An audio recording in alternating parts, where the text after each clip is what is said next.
Hi friends, welcome to our YouTube channel. ఇప్పుడు మనము social sciences teaching objectives at higher secondary level అనే class చెప్పుకోబోతున్నాము. ఈ NCF ప్రకారం మనము primary, upper primary, secondary, higher secondary లెవెల్స్లో ఏ subjects teach చేస్తారు, ఎందుకు టీచ్ చేస్తారు, వాటి ఆబ్జెక్టివ్స్ ఏంటి అనే 3 యాంగిల్స్లో మనం చదువుకోగలిగితే మనకు ఒక 4 ప్రశ్నలు వచ్చేటువంటి అవకాశం ఉంది. ఆ 4 ప్రశ్నలు ఎలా వస్తాయి అని అంటే కంపల్సరీ వచ్చేటువంటి 2 ప్రశ్నలు చెప్తాను. అవి ఏమిటి అంటే మీకు ప్రైమరీ లెవెల్లో సోషల్ సైన్సెస్ని ఎట్లా టీచ్ చేస్తారు అంటే ఎన్విరాన్మెంటల్ స్టడీస్ రూపంలో టీచ్ చేస్తారు. అప్పర్ ప్రైమరీ లెవెల్లో సోషల్ సైన్సెస్లో ఏ సబ్జెక్ట్స్ ఉంటాయి? History, political science, geography and economics. Secondary లెవెల్లో ఏముంటాయి? సేమ్. హయ్యర్ సెకండరీ లెవెల్లో ఏముంటాయి? ఇంకొక 2 సబ్జెక్ట్స్ యాడ్ అవుతాయి. ఒకటి సోషియాలజీ అండ్ సైకాలజీ. ఇప్పుడు ఈ 4 ప్రశ్నలు చెప్పినాను కదా, ఈ 4 నుంచి మీకు తప్పకుండా 2 ప్రశ్నలు మీకు క్వశ్చన్ పేపర్లో 100% ఉంటాయి, 100% ఉంటాయి. మీరు ఏ సోషల్ పెడగాజీ ఉన్నటువంటి ఏ ఎగ్జామ్ అయినా తీసుకోండి, ఈ 4 లెవెల్స్లో ఏ సబ్జెక్ట్స్ ఉంటాయి అనేటువంటి ప్రశ్నలు 2 తప్పకుండా వస్తాయి. ఎందుకంటే 100 క్వశ్చన్స్ ఆర్ 50 క్వశ్చన్స్ ఉండే అవకాశం ఉంది మనకు, కాబట్టి కంపల్సరీ ఒక 2 క్వశ్చన్స్ వస్తాయి. తర్వాత ఈ సబ్జెక్ట్స్ని ఎందుకు టీచ్ చేస్తాం? అప్పర్ ప్రైమరీ లెవెల్లో హిస్టరీని ఎందుకు టీచ్ చేస్తాం? ప్లూరాలిటీ ఇట్లా. సో మరి జాగ్రఫీ అండ్ ఎకనామిక్స్ని మనం అప్పర్ ప్రైమరీ లెవెల్లో ఎందుకు టీచ్ చేస్తాం? ఎన్విరాన్మెంట్, రిసోర్సెస్ అండ్ డెవలప్మెంట్ గురించి చెప్పడానికి. సో ఇలా ఏ సబ్జెక్ట్స్ను ఎందుకు టీచ్ చేస్తాము అనేటువంటి ప్రశ్న తప్పకుండా ఒకటి వస్తుంది. 3వ రకం ఏంటంటే primary level, upper primary level, secondary level, higher secondary లెవెల్లో ఆబ్జెక్టివ్స్లో ఉన్నదేమిటి, లేనిదేమిటి. సో ఈ రకంగా తప్పకుండా క్వశ్చన్ వస్తుంది, రైట్? సో మనము ఈ ఎన్సిఎఫ్ 2005 ఇవి చెప్పుకోవడం వల్ల మనకు సోషల్ సైన్సెస్ యొక్క నేచర్, తర్వాత concept, next objectives of teaching, తర్వాత కరికులం.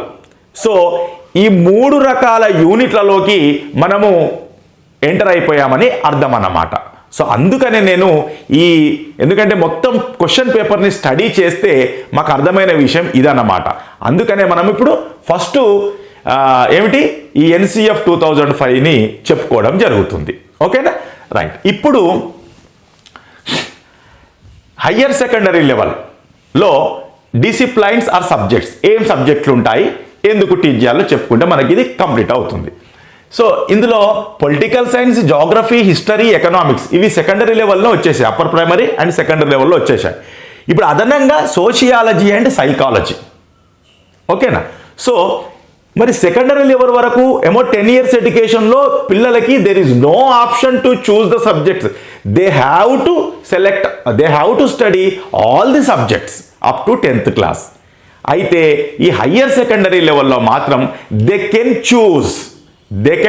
చూస్, వాళ్ళే సెలెక్ట్ చేసుకుంటారు. అన్ని సబ్జెక్టులు, ఈ 6 సబ్జెక్టులు చదవండి అనడానికి లేదు. ఇంకా they can choose the subjects as per their needs, వాళ్ళ అవసరాలకు అనుగుణంగా, యాజ్ పర్ దేర్ యాటిట్యూడ్స్, వాళ్ళ యొక్క మరి వైఖరులకు, అభిప్రాయాలకు అనుగుణంగా, యాజ్ పర్ దేర్ యాప్టిట్యూడ్స్, వాళ్ళ యొక్క సహజ సామర్థ్యాలకు అనుగుణంగా, యాజ్ పర్ దేర్ ఇంట్రెస్ట్స్ అంటే వాళ్ళ యొక్క ఇష్టాలకు అనుగుణంగా.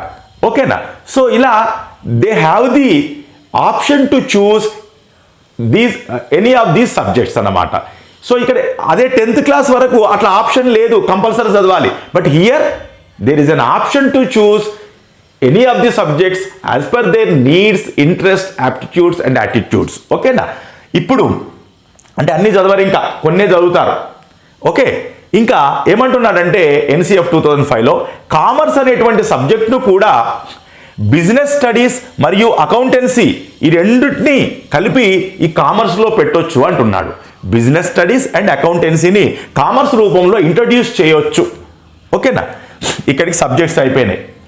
ఇప్పుడు మరి ఈ హయ్యర్ సెకండరీ లెవెల్ యొక్క ప్రాధాన్యత ఏమిటి? సెకండరీ లెవెల్లో ఏం చెప్పుకున్నాము? ఇక సెకండరీ లెవెల్ దాటిన తర్వాత వీళ్ళు ఆప్షనల్ సబ్జెక్ట్స్ తీసుకోవాల్సి వస్తుంది. కాబట్టి ప్రతి సబ్జెక్టు యొక్క ఉపయోగం ఏమిటి ఫ్యూచర్లో, దాని నేచర్ ఏమిటి, స్కోప్ ఏమిటి, దాని మెథడాలజీ ఏమిటి, దాని యొక్క ఉపయోగం ఏమిటి అనేది చెప్పాలి అనుకున్నాం. ప్రతి సబ్జెక్ట్కి నేచర్, కాన్సెప్ట్ అండ్ మెథడాలజీ అనేది మనము సెకండరీ లెవెల్లో పెడితే దానికి అనుగుణంగా వాని ఇష్టానికి అనుగుణంగా, ఇంట్రెస్ట్కి అనుగుణంగా, తర్వాత యాప్టిట్యూడ్కి అనుగుణంగా, వాని నీడ్కి అనుగుణంగా వాడు ఏం చేస్తున్నాడు, ఈ ఇంటర్మీడియట్ రాగానే 11th క్లాస్ రాగానే కొన్ని సబ్జెక్ట్స్ చూజ్ చేసుకుంటున్నాడు. అయితే ఇక్కడ చూజ్ చేసుకునేటప్పుడు 2 రకాలుగా ఉంటాయి కోర్సెస్ అనేటివి. ఎలా ఉంటాయంటే, ఒకటి మనకు వొకేషనల్ కోర్సెస్ ఉంటాయి, తర్వాత అదర్ కోర్సెస్, ఇలా ఫార్మల్ మన అదర్ కోర్సెస్ అంటే అకాడమిక్ డిసిప్లైన్స్ ఉంటాయి, వొకేషనల్ కోర్సెస్ ఉంటాయి. అయితే వొకేషనల్ కోర్సు 11th క్లాస్లో చూజ్ చేసుకున్నారనుకోండి, 11th 12th చదవగానే వాని యొక్క టార్గెట్ ఏమిటి, నెక్స్ట్ వాడు వర్క్కి వెళ్ళిపోతాడు అన్నమాట, పని చేయడానికి వెళ్ళిపోతాడు. సో ఇక్కడితో వాడికి ఈ 12th క్లాస్తో హయ్యర్ సెకండరీ లెవెల్తో వాని యొక్క ఫార్మల్ ఎడ్యుకేషన్ అనేది కంప్లీట్ అవుతుంది. ఎప్పుడు, if the student chooses vocational course at higher secondary level, then formal education will be completed. ఇక దాని తర్వాత ఫార్మల్ ఎడ్యుకేషన్ అంటూ ఏమీ ఉండదన్నమాట, వాడు వెళ్ళి పని చేసుకుంటాడు. ఒకవేళ ఈ డిసిప్లైన్స్ తీసుకున్నాడు అనుకోండి, అప్పుడు ఏం చేయాలి, మళ్ళీ డిగ్రీ ఉంటుంది, దాన్ని యూనివర్సిటీ కోర్స్ అంటాం. సో ఒకవేళ అదర్ డిసిప్లైన్స్ కనుక తీసుకుంటే వాడు ఏమిటి, నెక్స్ట్ డిగ్రీలో ఏ కోర్సు తీసుకోవాలి అనేటువంటి విధంగా వాడు ఆలోచించడం అనేది ఉంటుందన్నమాట. ఓకేనా. ఇప్పుడు ఈ సోషల్ సైన్సెస్ టీచ్ చేసేటప్పుడు హయ్యర్ సెకండరీ లెవెల్లో మనము చూడండి, సోషల్ సైన్స్ వీక్ని ఏర్పాటు చేయాలి. Social science week may be conducted in the school. Visit A museum. School అని అంటున్నాం చూడండి, కాలేజ్ అనట్లేదు, ఎందుకంటే ఇది ఎన్సీఎఫ్ కదా. మనకు ఇప్పుడు సెంట్రల్ సిలబస్లో ఎట్లా ఉంటాయి, 11th క్లాస్ 12th క్లాస్ కూడా స్కూలే, హయ్యర్ సెకండరీ లెవెల్ అంటాం స్కూల్లోనే. సో అందుకనే మనం స్కూల్ అనే పదాన్ని వాడుతున్నాం. So social science week conduct చేయాలి, అంటే సోషల్ యొక్క ఇంపార్టెన్స్ తెలిసేటువంటి ఎగ్జిబిషన్ కానీ లేకపోతే ఏమైనా కార్యక్రమాలు చేపట్టాలి. Visit a museum or centre of arts and crafts nearby the school within the locality. అంటే దగ్గరలో ఉన్నటువంటి మ్యూజియంలు కానీ లేదా చేతి వృత్తులు, క్రాఫ్ట్స్ అంటే ఏమిటి, చేతి వృత్తులు, ఆర్ట్స్ అంటే పెయింటింగ్ కావచ్చు ఇలాంటివి. సో ఆర్ట్స్ అండ్ క్రాఫ్ట్స్కు సంబంధించినటువంటి లోకల్ ఆర్ట్స్ అండ్ క్రాఫ్ట్స్కు సంబంధించినటువంటి ప్రదేశాలకు తీసుకెళ్ళి వాళ్ళకు ఆ చేతి వృత్తులకు సంబంధించినవి కావచ్చు, లేదంటే కళలకు, పెయింటింగ్ లాంటివి సంబంధించినటువంటివి మరి ప్రదేశాలకు తీసుకెళ్ళి వాళ్ళకు చూపెట్టాలన్నమాట. ఓకేనా. తర్వాత ఇంకా ఈ లెవెల్లో ఫ్లెక్సిబిలిటీ ఉండాలి. ఎట్లా అంటే, సపోజ్ ఒక మూన్ ఎట్లా చేంజ్ అవుతుంది, తర్వాత సన్ రైజింగ్ ఎప్పుడుంది, సన్సెట్ ఎప్పుడుంది, ఇవన్నీ మనకు విత్ ఇన్ స్కూల్ అవర్స్లో పాసిబుల్ కావు. కాబట్టి ఈ స్కూల్ టైమింగ్స్, వాళ్ళ ఎక్స్పీరియన్సెస్ పొందడానికి ఫ్లెక్సిబుల్ కరికులం ఉండాలని చెప్తున్నాడు అన్నమాట. సో అట్లా ఫ్లెక్సిబిలిటీ ఉంటేనే రాత్రిపూట మనం మూన్ని పిల్లలకు చూపెట్టగలుగుతాము, ఎలా చేంజ్ అవుతుంది ఎవ్రీడే అని చూపెట్టగలుగుతాము. తద్వారా వాడికి ఏమిటి, ఒక ఇంట్రెస్ట్, ఒక నాలెడ్జ్, ఒక ఎక్స్పీరియన్స్ అనేది గెయిన్ అవుతుందన్నమాట. అదేవిధంగా సన్ రైజ్ ఏ టైంలో ఎప్పుడవుతుంది, సన్సెట్టింగ్ ఎప్పుడవుతుంది అని వాటితో రికార్డ్ చేయిస్తామన్నమాట.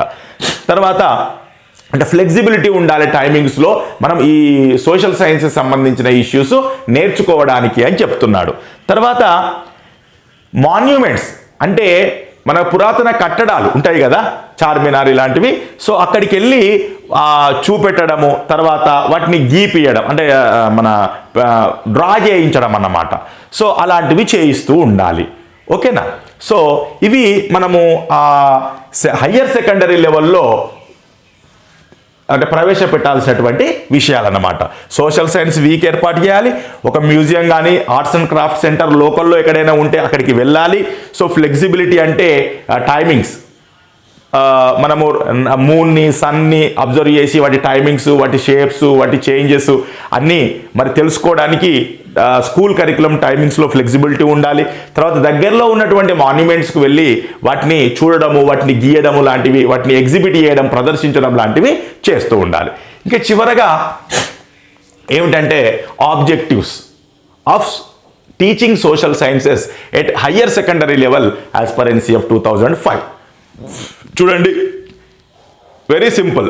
ఫస్ట్ ఆబ్జెక్టివ్ ఏంటంటే ఇంటర్ తర్వాత ఏమిటి, అంటే 11th 12th తర్వాత ఏమిటి డిగ్రీ అంటే ఏమిటి యూనివర్సిటీ. సో ఇక్కడ ఇచ్చేటువంటి మన గైడెన్స్ కానీ అసిస్టెన్స్ కానీ వానికి డిగ్రీలో ఏ కోర్సు తీసుకోవాలో అని చూస్ చేసుకోవడానికి మన ఈ 11th 12th క్లాసెస్ టీచింగ్ ఉండాలని చెప్తున్నాం. సో ఏమిటి, టు అసిస్ట్ అంటే సహాయం చేయాలి, to assist to explore their interest and aptitudes in order to choose appropriate university courses or careers. ఏమిటి, to choose appropriate university courses. ఈ 12th క్లాస్ తర్వాత సరైనటువంటి డిగ్రీ కోర్సును చూస్ చేసుకోవడానికి మనం ఇక్కడ హెల్ప్ చేయాలి అంటున్నాడు. ఎట్లా మరి, దేని ప్రకారం అతను చూస్ చేసుకోవాలట అంటే టు అసిస్ట్ మనం సహాయం చేయాలి, టు ఎక్స్ప్లోర్ దెయిర్ అంటే స్టూడెంట్స్, ఎక్స్ప్లోర్ అంటే ఏమిటి, వానికి వాడే తెలుసుకోవాలి, మనం సహాయం చేయాలి కానీ వానికి వాడే తెలుసుకోవాలి. మనకు మనమే తెలుసుకుంటే దాన్ని ఏమంటాము, అన్వేషణ ద్వారా తెలుసుకోవడము అంటాం అన్నమాట. ఎక్స్ప్లోర్ అంటే ఏమిటి, అన్వేషణ. ఎక్స్ప్లోర్ అంటే ఏమిటి, అన్వేషణ. ఎక్స్ప్లోర్డ్ అంటే అదే డిఈ ఉందనుకోండి ఇక్కడ పేరడం అన్నమాట. ఎక్స్ప్లోర్డ్ అంటేనేమో విస్ఫోటనము, ఎక్స్ప్లోర్ అంటే మనకు మనమే తెలుసుకోవడము, అన్వేషణ అంటాం.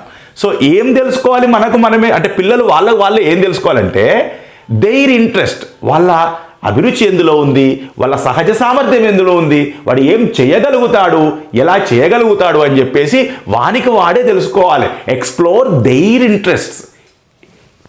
ఎక్స్ప్లోర్ అంటే తెలుసుకోవడం స్వయంగా. ఏం తెలుసుకోవాలి, వాళ్ళ ఇంట్రెస్ట్ అండ్ యాప్టిట్యూడ్స్ను తెలుసుకొని వాటికి అనుగుణంగా to choose appropriate university courses. Okay, next to encourage them to explore. మళ్ళీ ఎక్స్ప్లోర్ అంటే స్వయంగా తెలుసుకోవడమే, అన్వేషణ. Higher levels of knowledge in different disciplines అంటే ఇంటర్ లెవెల్లో మనం చెబుతున్నాం కదా, హయ్యర్ లెవెల్స్ ఆఫ్ నాలెడ్జ్ ఎట్లా ఉంటుంది, నెక్స్ట్ క్లాసులకు వెళ్తే, డిగ్రీకి వెళ్తే, పీజీకి వెళ్తే, పిహెచ్డి చేస్తే దీనిలో ఏం తెలుసుకుంటాను నేను, దీనివల్ల నాకు ఏమొస్తుంది, నేను ఏం తెలుసుకుంటానని చెప్పేసి వాడు ఏమిటి స్వయంగా తెలుసుకునేటట్టుగా చేయాలి. To explore higher levels of knowledge in different disciplines. A subject మనం పట్టుకొని వెళ్తే ఎక్కడికి వెళ్తాము అని హయ్యర్ లెవెల్స్ ఆఫ్ నాలెడ్జ్ అనేది చెప్పాలి మనం. Next to promote problem solving abilities and creative thinking. చూడండి, ఈ స్టేజ్లో హయ్యర్ సెకండరీ లెవెల్లో ప్రాబ్లమ్ సాల్వింగ్ ఎబిలిటీస్ని డెవలప్ చేయాలి, క్రియేటివ్ థింకింగ్ని డెవలప్ చేయాలి. క్రియేటివ్ థింకింగ్ వల్లనే కదా ఇవాళ మనకు ఈ సెల్ ఫోన్స్ వచ్చినాయి, ఇవన్నీ కూడా కొత్త ఆవిష్కరణలు, కొత్త ఇన్నోవేషన్స్ అన్ని వచ్చినాయి. సో దేనివల్ల, ఈ క్రియేటివ్ థింకింగ్ వల్లనే, ప్రాబ్లమ్ సాల్వింగ్ ఎబిలిటీస్ వల్లనే మనకు సమస్యలు అంటే మనకి ఈ సోషల్ ఇష్యూస్ ఉంటాయి కదా, వాటిలో ప్రాబ్లమ్ సాల్వింగ్ ఎబిలిటీస్ని, క్రియేటివ్ థింకింగ్ని మరి డెవలప్ చేసేటట్టుగా ఉండాలి. దానివల్ల ఏమవుతుంది, in the citizens of tomorrow అంటే పిల్లలే రేపటి భారత పౌరులు కాబట్టి వాళ్ళకి ఎదురయ్యేటువంటి సమస్యలను వాళ్ళే పరిష్కరించుకునేటట్టుగా వీటిని మనం ప్రమోట్ చేయాలి. తర్వాత చివరిది, to introduce students to different ways of collecting and processing data and information. అంటే డేటా కలెక్షను, ఇన్ఫర్మేషన్ కలెక్షన్ అనేది ఒకటే వేలో కాకుండా చాలా వేస్లో, to different ways of collecting, అవునా, అనేక రకాలుగా డేటా కలెక్షన్ని, మన collection of data, collection of ఇన్ఫర్మేషన్ని వారికి తెలిసేటట్టుగా చేయాలి. In specific disciplines. మరి డేటా కలెక్షన్ చేయగానే సరిపోతుందా, దాన్ని ఎనాలిసిస్ చేయాలి, ఎనాలిసిస్ చేసి ఒక కంక్లూజన్ రావాలి, ఎస్ నేను అనుకున్నది ఇది కరెక్టే, ఓకేనా. సో ఇలా డేటా కలెక్షన్ అండ్ ఇన్ఫర్మేషన్ వచ్చిన తర్వాత వానికి ఏం హెల్ప్ చేయాలి మనం, in specific disciplines and help them to arrive at conclusions. అంటే ఆ డేటా కలెక్షన్ను తీసుకొని దాన్ని ప్రాసెస్ చేసి ఒక కంక్లూజన్ను ఎట్లా చెప్పాలి అనేది కూడా వానికి అర్థం కావాలి. చివరికి ఈ కంక్లూజన్ చెప్పినప్పుడు వానికి ఏమిటి, వాని లోపల ఇన్సైట్ అంటే అంతర్దృష్టి, అదేవిధంగా knowledge. So data collection, processing, ఒక కంక్లూజన్ చెప్తున్నామంటే ఆటోమేటిక్గా దేని ద్వారా చెప్తాం మనం, ఇన్సైట్ ద్వారా, ఓకేనా. So insight and knowledge development కూడా ఇందులో ఉన్నదన్నమాట, ఓకేనా. సో మనకి ఇక్కడ హయ్యర్ సెకండరీ లెవెల్లో 4 ఆబ్జెక్ట్స్ ఉన్నాయి. ఒకటి నెక్స్ట్ డిగ్రీలో ఏ కోర్స్ తీసుకోవాలో మనకి తెలిసేటట్టుగా చేయడము, రెండవది మరి ఈ సబ్జెక్టులలో చివరికి హయ్యర్ లెవెల్ ఆఫ్ నాలెడ్జ్ ఏముంటుందో తెలుసుకోవడము, తర్వాత problem solving techniques, creative thinking, ఈ రెండు కూడా వచ్చేటట్టుగా చేయడము. ఓకేనా? చివరికి ఈ డేటా కలెక్షన్ ఆఫ్ ఇన్ఫర్మేషను, తర్వాత అరైవింగ్ ఎట్ కంక్లూజన్స్, తర్వాత తద్వారా ఇన్సైట్ని డెవలప్ చేయడము అనేది ఇక్కడ ఆబ్జెక్టివ్స్గా ఉన్నాయి. ఓకేనా? సో ఇక్కడితో మనకు ఎన్సిఎఫ్ 2005 ఆల్ లెవెల్స్లో మరి ఏ సబ్జెక్ట్స్ చదవాలని చెప్పింది, ఎందుకు చదవాలని చెప్పింది, ఆబ్జెక్టివ్స్ ఏమున్నాయి, ఈ 3 రకాలటువంటి టాపిక్స్ కంప్లీట్ అయ్యాయి. నెక్స్ట్ మనం ఇంకా సోషల్ పెడగాజీని as early as possible complete చేస్తాము. మీరు రెగ్యులర్గా ఫాలో అవ్వండి, ఈ నోట్స్ క్లియర్గా రాసుకొని వాటిని నేను చెప్పిన విధంగా క్వశ్చన్స్ ఎట్లా వస్తున్నాయో చెప్పాం కదా, దాని ప్రకారం ప్రాక్టీస్ చేయండి. అతి త్వరలో మీకు మళ్ళీ మనది ఎట్లా అంటే టాపిక్ వైజ్గా క్వశ్చన్స్ని most expected, most relevant models అన్నీ కూడా మీకు ఇవ్వడం జరుగుతుంది. తద్వారా మనకు ఒక్క క్వశ్చన్ కూడా మనకు మిస్ కాకుండా మన యొక్క ప్రిపరేషన్ అనేది ఉండబోతుంది. మీరు టాపర్గా రావడానికి ప్రయత్నం చేయండి, నమ్మకంతో ప్రిపేర్ కండి, ధైర్యంగా ప్రిపేర్ కండి. తప్పకుండా మీకు మా సైడ్ నుంచి హైలీ క్వాలిటేటివ్ క్లాసెస్ ఇవ్వడానికి ప్రయత్నం చేస్తున్నాం. ఓకేనా? Thank you.